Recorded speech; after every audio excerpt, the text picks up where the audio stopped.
Good morning. Let me sort myself out 1 minute. And thank you, Marta, for reading for us too. Let me add my welcome to Andy's. And if you're watching online, the same too. It's great to have you with us. And we are so happy that you've chosen to sort of jump in and join us this morning, even if it's just for this morning or just for this weekend for stuff that's going on. You're an honoured guest. And we're so pleased to have you here with us today. Now, what we're going to do is we're going to dive into Matthew chapter 2 that we just read. So if you have a Bible, you can take it out, keep hold of it, and turn to that passage, and we'll follow it through with me. And I know it's Christmas, so we're going to do something a little bit Christmassy, and we're going to talk about one of the stories that comes up a lot around Christmas. And what I want to do here for just a few minutes today is take this idea that the claim about Jesus Christ coming into the world, the claim of Christianity, is that Jesus was not just a prophet, he was not just a good moral character, but that he was actually God. That he was God in the flesh, and that he came to save humanity from their sins and to restore peace with all our brokenness restored. That's the claim of Christianity for his followers. And what I want to try and get across today is that I think as well we can see this in Matthew chapter 2, is that a claim that is that big either is the greatest news or it's absolutely no news. It's either something that you would have to say, this is the type of claim that if believed, I will absolutely fully devote my life to it, or I'm going to give none of my life's devotion to it. It's one or the other. It's such a claim that we can't just hang out in the middle. Now, C.S. Lewis said this. He was a kind of atheist who turned into a believer, an extraordinary writer of the last century. And here's what he said. He said, Christianity, if false, is of no importance, and if true, is of infinite importance. The only thing it cannot be is moderately important. And I mean, that's it. Right? If I said nothing else, it's either of infinite importance or it's of none at all. There's no sense of sort of dabbling, and we've got to figure out whether it is or it isn't. And here's our big idea, that Jesus is either worthy of worship or he's worth less. And so maybe I'll call you, if you're not a believer this morning and you're new to all of this, to, hey, jump in, try to figure it out, try to sort of chase it down. And if you're new to City Gates Church, then, come back and give it a shot. And if you're already a believer, then it's just this idea of letting it wash over us again. But we've got to work out today, are we sort of hanging out in the middle? Is the reaction to the gospel today one of moderate news? Because that's the one thing it can't be. Now, I don't know if you saw this a few years ago. It was January 2018. The missile defense system went off in Hawaii. It was all on the news and everything. And people in Hawaii, they started getting text messages saying, ballistic missiles are headed for Hawaii. There's a couple of reactions to news like this. I mean, it's coming out on your phone and on the TV saying, this is not a test. This is not a test. Ballistic missiles are on their way. Two reactions, all right? The first reaction is a lot of people are like, they hear it, they believe it, and they're trying to work out if there's bunkers in Hawaii. They're diving into the lowest place that they can get, and they're yelling at anybody else they meet in the street, hey, you've got to get down. Right? You've got to get low. Find a safe place. Get a bunker. Hide there. And the other reaction, of course, for about half of Hawaii, as it turns out, was to look at this and say, no, that can't be right. Someone's getting fired for this. They're like, yeah, I'm just going to stand here in my Starbucks queue. I'm going to crack on. I'm going to get my coconut milk latte, and I'm going to go about my life. And the only illogical, and I might say silly, reaction to news that's extreme is the person who sees it on TV and goes, oh my, and they get up and they lock the door or they pull the curtains. And that's the reaction that makes no sense at all. And why is that? Because actually, if it's true, then locking the door isn't going to do very much, is it?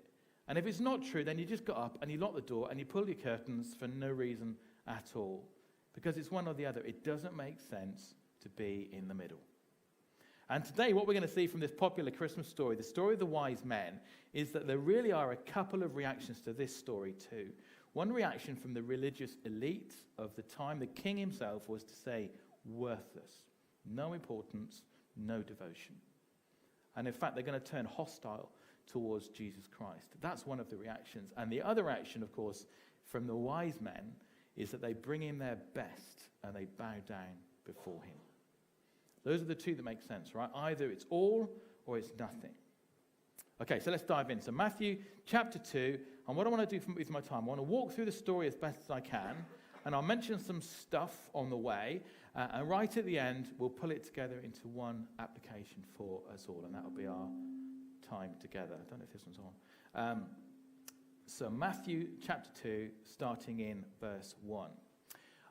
After Jesus was born in Bethlehem in Judea, during the time of King Herod, Magi from the east came to Jerusalem and asked, "Where is the one who's been born King of the Jews? We saw his star when it rose, and we've come to worship him."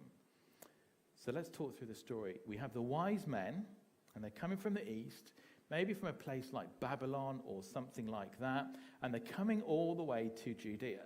And they end up engaging Herod the king. And I guess we're pretty familiar with that story, but one of the things I would say right here is that when we actually get into the Bible, pretty much everything we know about this story, we've got it wrong. We've got it backwards, because we've learned a lot from stuff like the song We Three Kings or whatever. And when we dive back into the Bible for a moment, we can see, wait a minute, they're not kings, number one. They're coming to see a king, but they are not kings. And number two, I would say there's probably not three of them.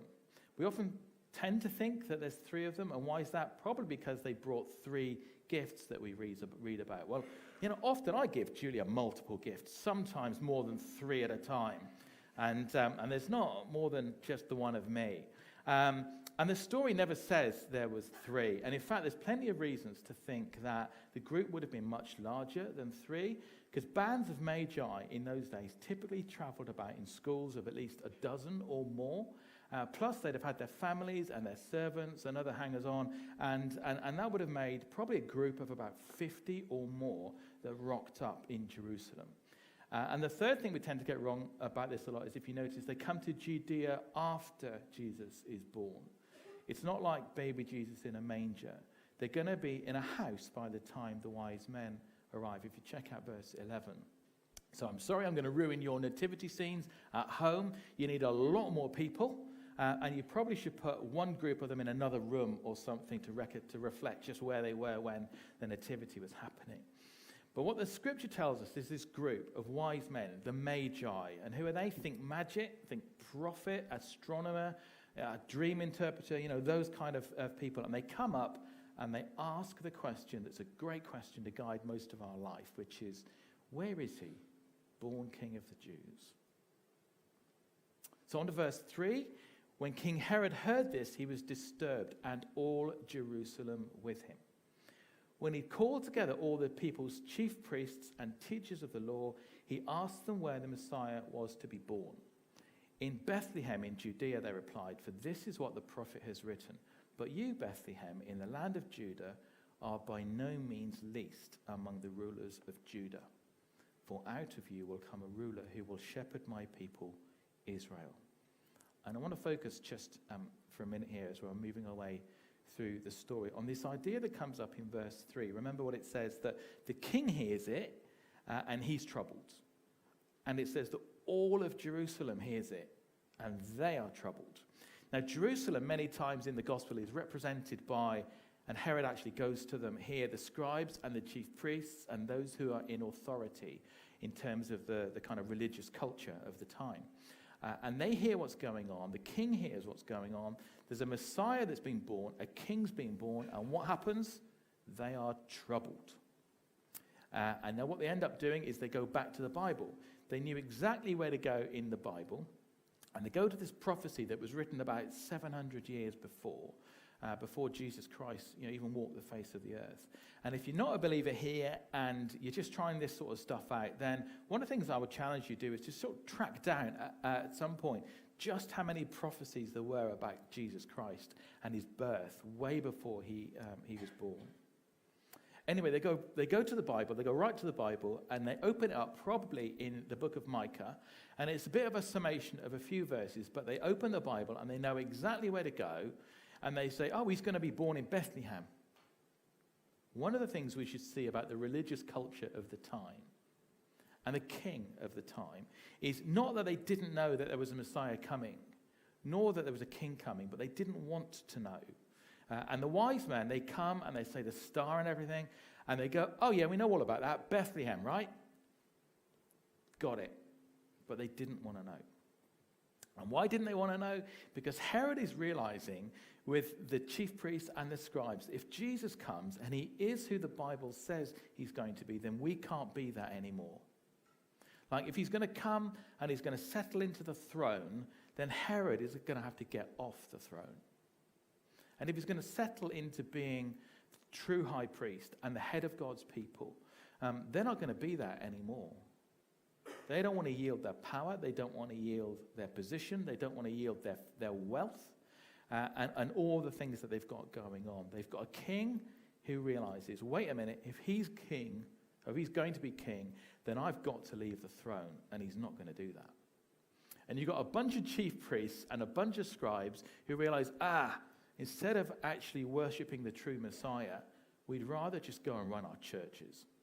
Like, we'd rather just go and keep running the system. So what we see here is with Herod, it's not your throne. Scribes and Pharisees, it's not your church. There's a God in heaven, and he's doing a new work. He's doing a new thing. And one thing I'll say about this in many ways, right, is if you look at their reaction, it makes a bit more sense, though, than maybe a moderate, mild British reaction. And now, I'm not advocating for it, obviously, because I think Jesus truly was king, and we ought to submit to him and worship him. But at least I can say for Herod and the scribes and the Pharisees and that they put their cards on the table. At least we can say of them that they had a logical reaction.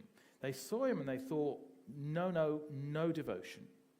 No half-hearted devotion, no worship, worthlessness. It's either of great importance or it's of no importance. And the Herod and the scribes and the Pharisees and the chief priests, they don't go, this is moderately important. They're going to say no, and they reject. And maybe many of us in our mild and moderate British sort of demeanor, maybe we put our toes in the water when it comes to Jesus Christ. And I want to encourage us away from that.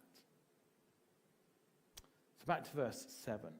Then Herod called the Magi secretly and found out from them the exact time the star had appeared.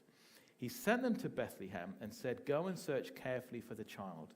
As soon as you find him, report to me so that I too may go and worship him." After they had heard the king, they went on their way, and the star they had seen when it rose ahead of them until it stopped over the place where the child was. When they saw the star, they were overjoyed.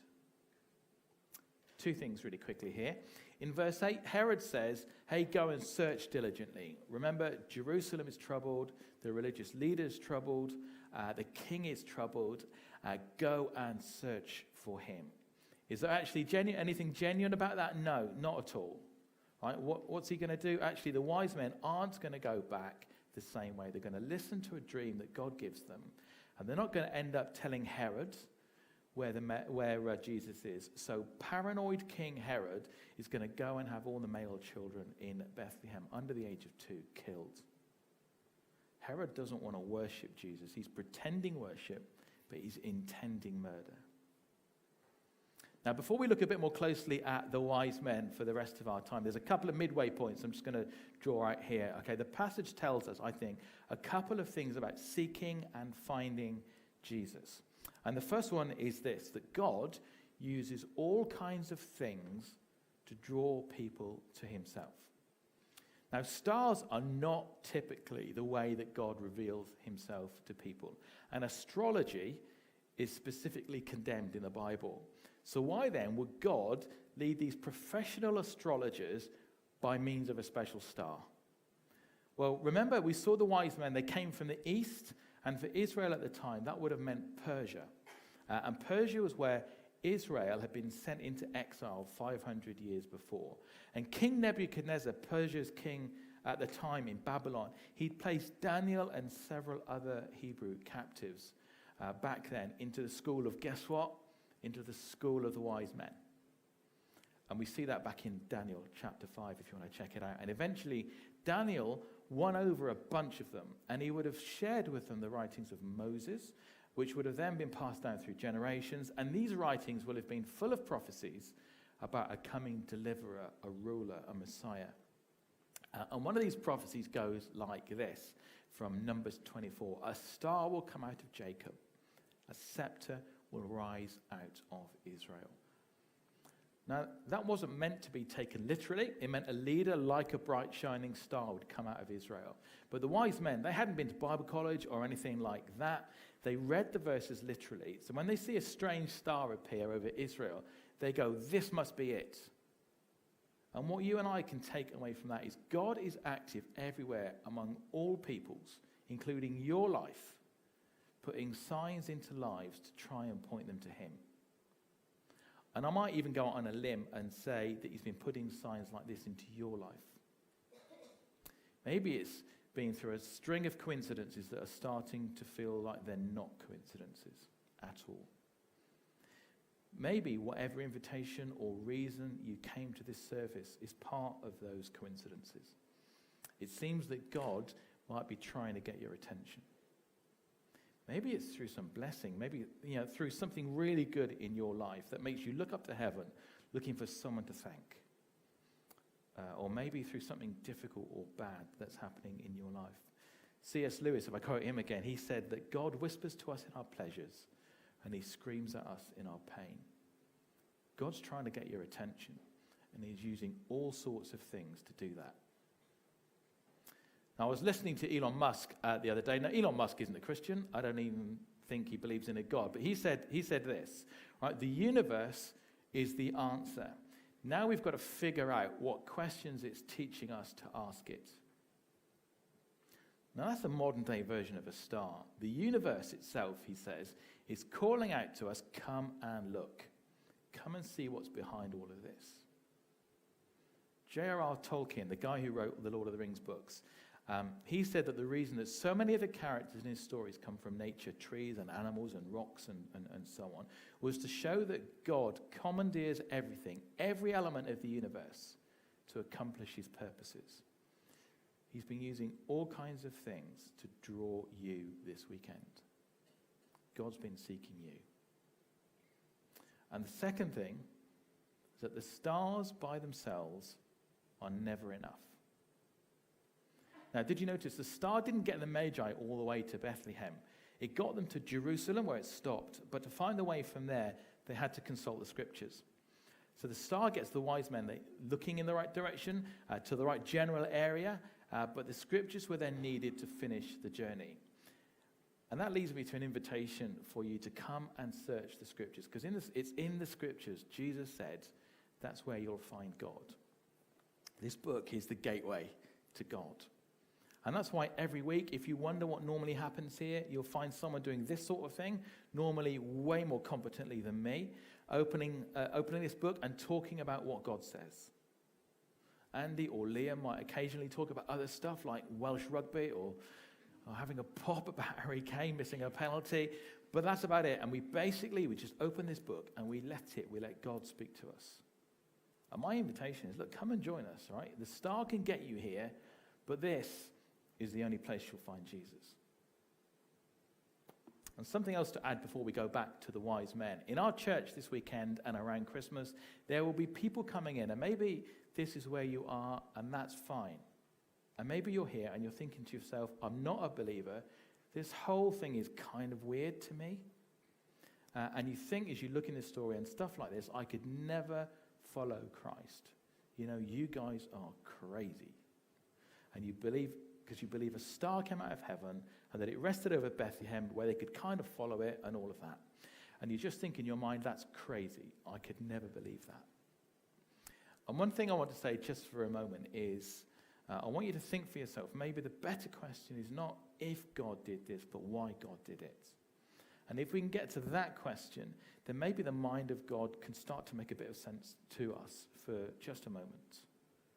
And one thing I'll say, though, about that is I do think that it's intriguing as well as we think about culture and philosophy and all of that, that it's intriguing how people are willing to say the star moving in the sky is absurd. but not thinking that the alternative view of how creation exists is absurd. What do I mean by that? Well, Christians believe that God spoke and everything came into existence. And so if Christians believe that God, who is eternal, he speaks, everything comes into existence, then suddenly him doing stuff with his own creation is like his prerogative. I mean, the big miracle is that he spoke and all of it came to be, and he can then do with it whatever he wants. That's kind of where Christians go. And if you're not a Christian, and this might be where you are, you might think, I can never believe a star in the sky traveled or whatever. That's absurd. Yet we never begin to think, well, if that's wrong and there isn't a God who created, then what's the alternative? At least, why wouldn't we say that's equally absurd on the face of it? I mean, Christians believe that everything came from something. The alternative is that everything came from nothing, or everything is eternal, like all matter and energy is like infinite. And when you start getting into the eternal energy stuff, that is every plot line of Marvel Comics films right there. Now, my opinion is it would take way more faith to believe that everything came from nothing or that everything is eternal than to believe that everything was created. Now, that's not meant to convince you there's a God. What it's meant to do is just shift the sand a little bit and say, why don't we be a little less with the kind of modern secular saying it's absurd to believe there's a God, as if it's not absurd when you start to get into whatever alternative you choose to believe. And if you're like, I could never believe that because it's crazy, it might be that for some of us, if we trace it all the way back, what's actually going on in our hearts is not that it's absurd and I'm not going to believe it. It's sort of that I'm my own king, and if there's a God, that means I've got to get off my throne. If you trace it all the way back, there might be something more going on in our hearts. And I started this bit by saying, let's ask the question why. We read through the Old Testament, and sometimes it seems, doesn't it, like there's a miracle happening every day, but it spans thousands of years. And things like the star appearing and that kind of miracle are extremely rare. But when God does them, he does them because there's a point. And the why is this. If we go back to that verse in Numbers that we talked about earlier, it was what was happening back then. It was a story of Balaam, and this obscure character that God sent, again, from the east, and he was pressured by King Balak at the time to destroy God's people through what he had to say, through his oracles. Now, why would it be important to see the connection between Balaam and the story of the Magi, which just, by the way, most of the scribes and the Pharisees at the time, they would automatically have started joining these things up and putting them together. Well, it's important because the prophecy that we always talk about this time of year, it came from Balaam's mouth in his fourth oracle. And that's Numbers chapter 24, verse 17. A star will come out of Jacob, a scepter will rise out of Israel. The whole prophecy connected with the star, connected with the king, connected with the scepter coming out of Israel, is all being set up. Why does God do this kind of stuff? So that we won't miss it. And 2,000 years later, after the birth of this baby king, we'll still be talking about it. And more people are talking about it now than ever before. And the whole thing about Christ, the gospel, exploding over the world. Why? We can't miss it. That's why these miracles happen. Okay, let's finish up. So, on coming to the house, they saw the child with his mother Mary. They bowed down and worshipped him. They opened their treasures and presented him with gifts of gold, frankincense, and myrrh. And having been warned in a dream not to go back to Herod, they returned to their country by another route. So see verse 10, when they saw the star, they were overjoyed. Now, in the NIV translation, that's what it says. That's the translation we use in church here, and most of us will read most of the time. But that's a massive downplaying of the reaction of these wise men. In Greek, when they came to this house, it says they were something like, they rejoiced exceedingly with great joy. They had joy, joy, joy, joy, joy, joy, joy. They were overjoyed, right? That is a massive understatement of what was going on in their hearts and in their minds at the time. Maybe it's technically right, but it just loses the emotion, doesn't it? And Matthew's statement, when he wrote it originally, was way over the top, like it was written by a 10-year-old saying, joy, joy, joy, joy, joy, joy, joy, because I can't express it in any other way. They lost their minds, is how he would have expressed it at the time. But what caused that joy? Jesus gave them no gifts. He didn't do any miracles. He didn't give them any guarantees of future wealth. The joy came from seeing him. Just from seeing him. Somehow these guys understood, before almost anybody else did, who this baby actually was. This was God, whose presence was being restored to humanity instead of leaving us alone in our rebellious state. And maybe the greatest mystery in the Bible, in the universe, is that God didn't want to leave us there.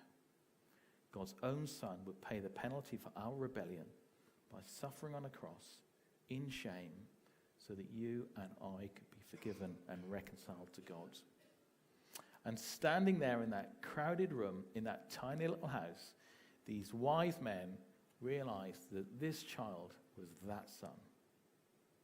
This boy was the one that Daniel had told them about. The scepter and star that would rise out of Israel. The seed that had been promised to Adam and Eve that would crush the head of the serpent. The lamb who'd been promised to Abraham, who would die on the altar so the children of Abraham could go free. The coming king that had been promised to David that would restore peace on earth. The suffering Saviour that Isaiah saw, who would be wounded for our transgressions so that we could be healed. The resurrected Son of Righteousness that Malachi saw, who would rise for his people one day with healing in his wings. This child was that son.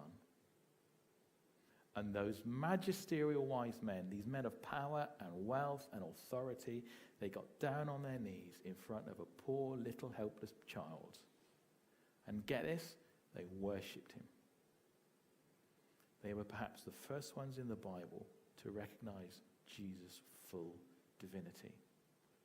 Veiled in flesh, the Godhead see, hail incarnate deity. They worshipped him and they rejoice with joy, joy, joy, joy, joy, joy, joy, joy, joy.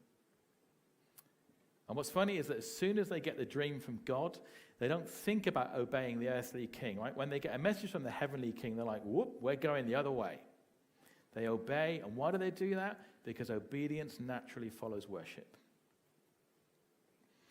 Okay, so here's what I want you to see. Here's the big takeaway from our time together, the big application, which is worship Jesus, for he alone is worthy. There's two reactions, two logical reactions, not the mild, moderate, British, let's put our toes in the waters, but there's two reactions that make sense in such a claim. One is Herod, and the other is the wise men. I want to call us, and I want to say to us today, 2,000 years after the birth of this Saviour, if the Magi worshipped just because they saw a star and they knew God was up to something, what should we do when we look back and we know what he's already done? Because the whole story, the whole thing plays out again in Jesus' life. It's not going to be the last time he's called King of the Jews. Jesus Christ is going to live his life in sinlessness. He's going to heal. He's going to teach. And at the end of his life, he's going to go to a cross to pay the penalty for the sin of the world. And they put a sign on his cross that said, for the King of the Jews. And it's not the only time in Jesus' life when heaven itself reacted to what was going on in his life. Only this time it wouldn't be a star filled with light, but the light would go out and the heavens would go dark as he's dying on the cross. And it's not the last time in Jesus' life that he's going to be given gifts that are fit for a king. Not gold and frankincense and myrrh, but they would hand Jesus a crown of thorns and a mocking robe and say he must be a king. Why? You know, we've got Christianity exploding all over the world. Churches where God is moving and doing his thing. And if you're not a believer, you might be thinking to yourself, what's going on? This is why. And I want to call you today, no matter where you are, I want to say, what's it going to be? Herod or wise men? Because he's either worthy of worship or he's worthless. We can't just hang out in the middle. I started this whole thing with the question, what's our reaction to the claim? Because the claim is all in or it's all out. That's the idea. What it can't be is moderately important in your life. June 3rd, 2017, Alex Honnold free solo climbed a rock face in Yosemite National Park called El Capitan. Now, free solo climbing is the most dangerous form of climbing, where a climber climbs the rock alone without ropes or harness or protective equipment or anything like that. And it was a feat that they said could never be done.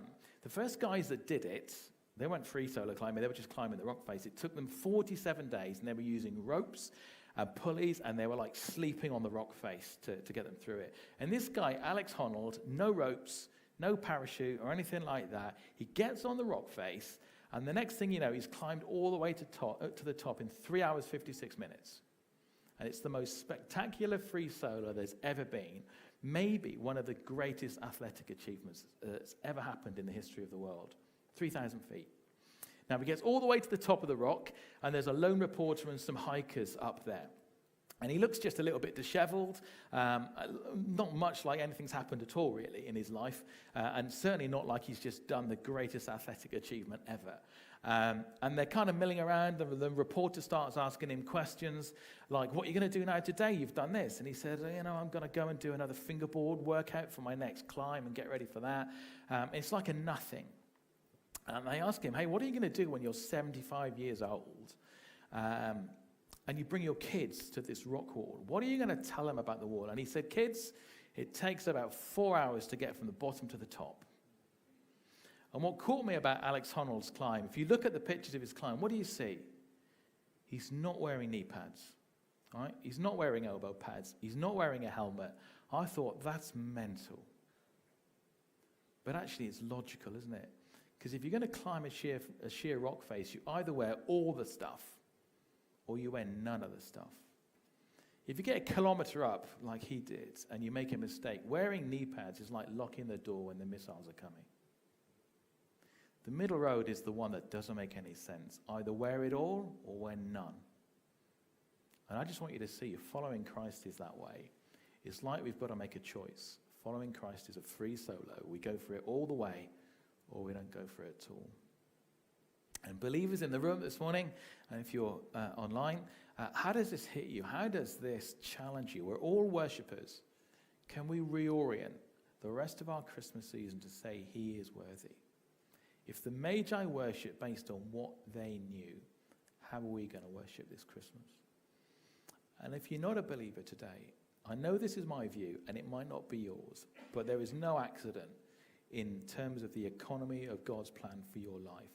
There's a reason you're here, and I'm going to encourage you to think about 2023, and if anything is intriguing to you, or you just want to investigate these claims, we would love to have you come back. In the new year, we want you to see that the Bible has much to say about your life. Maybe you want to investigate these claims further. Maybe you want to see if it's a free solo or if you need your knee pads. Maybe talk with someone here, or join a course we run every term to help people find out more. There's a new one starting on the 17th of January called Hope Explored. Just come along. We would love for you to come back and chase these things down. Let's go to the Lord in prayer.